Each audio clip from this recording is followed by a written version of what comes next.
we're not even using what we call surface water. When we originally set up this system, we have a dam down on a creek, but then we discovered it wasn't drought resistant.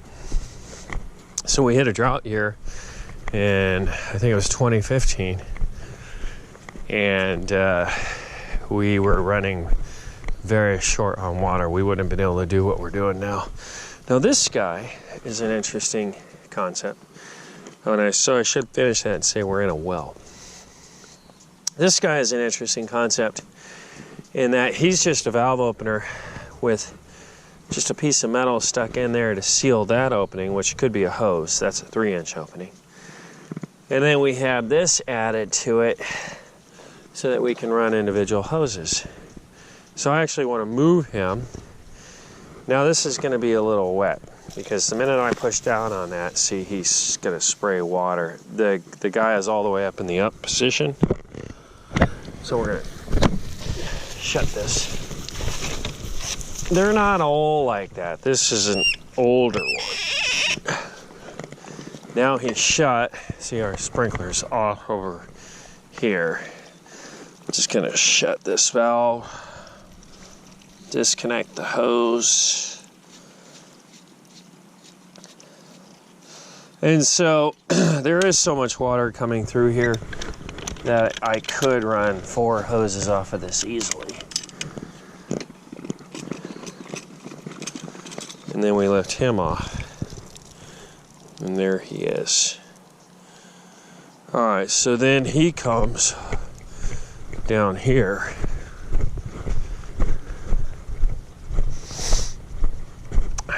And there's a riser there, but we'll go to this next one,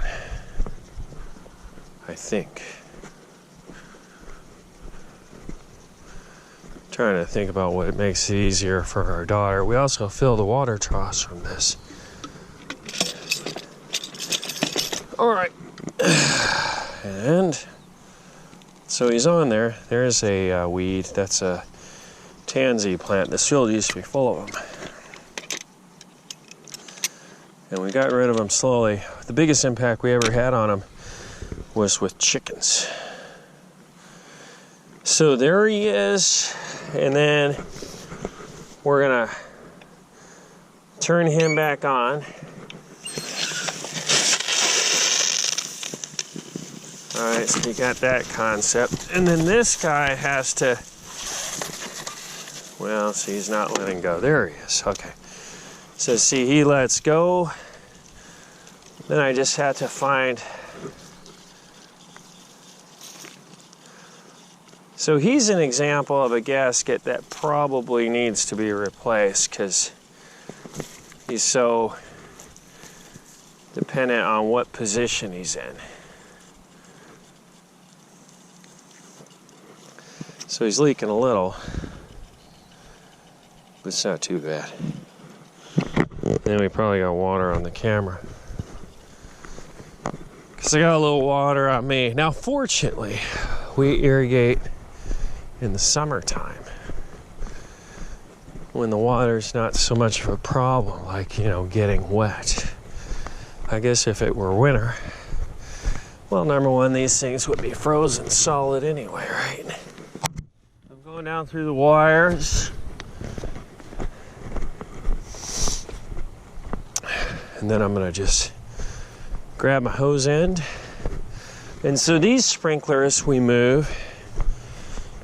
There's a knapweed plant. This is my day. I don't walk by weeds, or at least I try not to. Kind of depends on how busy the day is. And so then we're gonna grab some hose. And the sprinkler is over here. This was a winter feed area and bedding area, so it's a real interesting mix of plants. There's a Canada thistle.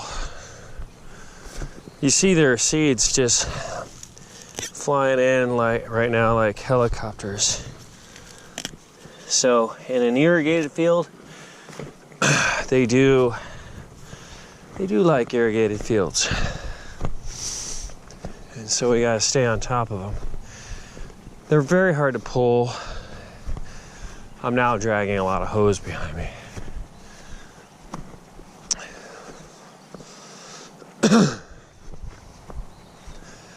And now I'm just gonna find a good spot to put this guy as I'm working my way back over here.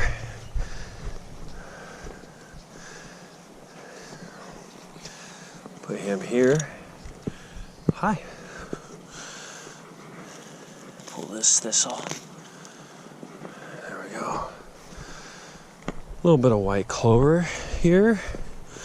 Makes for good grazing. They like it. We also have some native yellow clover. And then we go over here. Rona's gonna get sprinkled over there. Cows, interestingly enough, don't really like to be sprayed. Even though I would think with all the flies, I'd be standing under the sprinklers if I were a cow. Maybe it's too cold. All right, and then we just turn this valve. Whoops, and there goes Verona. She's like, uh-oh. Time to move. And there you go. So that's our irrigation move. I do this every morning, and then we have a guy who does it every evening. And so then I'll come out in an hour. Actually, it's a couple hours from now. And I'll actually make the switch over. There's that yellow thistle. Here's yellow clover. And here's the thistle is what I meant to say. So this is the other thing I do in the morning as I'm moving stuff is I'm always grabbing these guys. My goal in life is never to let noxious weeds go to flower and to just keep the pressure on them. And you can see we're doing a fairly good job. This actually used to be a forest. I hear coyotes responding to sirens. Well, that's a whole bunch of coyotes. Maybe there were no sirens. Maybe it was only coyotes. No, there's sirens. No, it makes it sound like it's urban New York City around here. Besides the coyotes, although I'm sure there's coyotes in New York City. Coyotes everywhere. It's a very adaptable animal. So there you go. That is the morning move at Pleasant Meadow Creamery. And then here's a big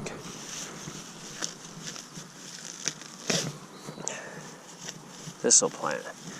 So then, here's another one. See how they they work right in with the orchard grass, which is why it's nearly impossible to pull them because you don't want to pull that nice orchard grass plant.